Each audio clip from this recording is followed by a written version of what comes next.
சுக்கிரதசை எப்படி சார் இருக்கும்?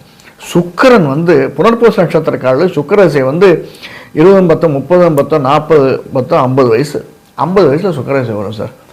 ஓஹோன்னு இருக்கும். இந்த 50 வயசு வரைக்கும் நீங்கள் வந்து அனுபவிக்காததை இந்த என்ன சுக்கிரன் ரொம்ப 12ஆம் வீட்டு குடைவன் அப்படின்னா கூட அந்த சுக்கிரன் எப்படி இருக்கான்னா சுக்கிரனுக்கும் சனிக்கும் ஒத்து போகும் சார். நிறைய ஒத்து போகும். அந்த சுக்கிரனுடைய வீட்டை சனி தன்னுடைய 3ஆம் பார்வையாக பார்க்குறார். நம்முடைய 12ஆம் இடத்தை 3ஆம் பார்வையாக பார்க்குறார். நம்ம செலவினங்கள் வரணும். செலவினங்கள் வரணும் அப்படின்னா என்ன? சுப செலவினங்கள் வரணும். சுப செலவினங்கள் அப்படின்னா இது வரைக்கும் நம்ம வீடு கட்டலாம்னா வீடு கட்டுவோம், மனைகள் வாங்குவோம், திடீர்னு ஒரு இடத்த பிளாட் வாங்கி போடுவோம். அந்த பிளாட்டு ஒரு ஃப்ளரிஷிங் அப்படி எக்கச்சக்கமாக கொட்டக்கூடியதாக இருக்கும்.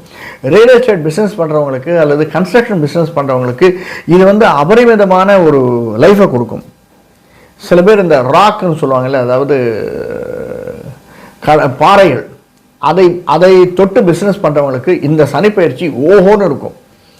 நல்ல ஏற்றத்தை தரும். அரசியல்வாதிகளுக்கும் ஆன்மீகவாதிகளுக்கும் மிதுன ராசிக்காரர்களுக்கு இந்த சனிப்பயிற்சி நல்ல ஒரு ஏற்றத்தை தரும்.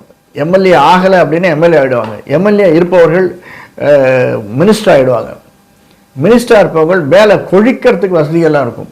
இந்த மாதிரி மேன்மேலும் வசதி தரக்கூடியதாக இந்த சனிப்பயிற்சி மிதுன ராசிக்காரர்களுக்கு அமைந்திருக்கிறது. அதே மாதிரி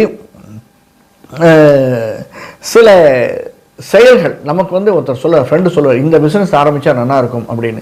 சனி திசையில் எதிர்பாராத சில சின்னலை பிஸ்னஸ் ஆரம்பிப்பதற்கும் சாத்தியக்கூறுகள் இருக்குது. லேபர்னால ப்ராப்ளம் வர்றதுக்கும் ரொம்ப ஹார்ட் ஒர்க் பண்ண வேண்டியிருக்கும் சார். அதுதான் மெயினாக. அதுவும் 10ஆம் இடத்துல வரக்கூடிய சனி 9ஆம் இடத்துல 10ஆம் இடத்துக்கு வரார். அதனால் நிறைய புழிஞ்சு எடுத்துருவார். நம்மகிட்டேருந்து வேலையை வாங்கிடுவார், நிறைய வேலை வாங்குவார். அதுக்கு நம்ம ரெடியாக இருக்கணும்.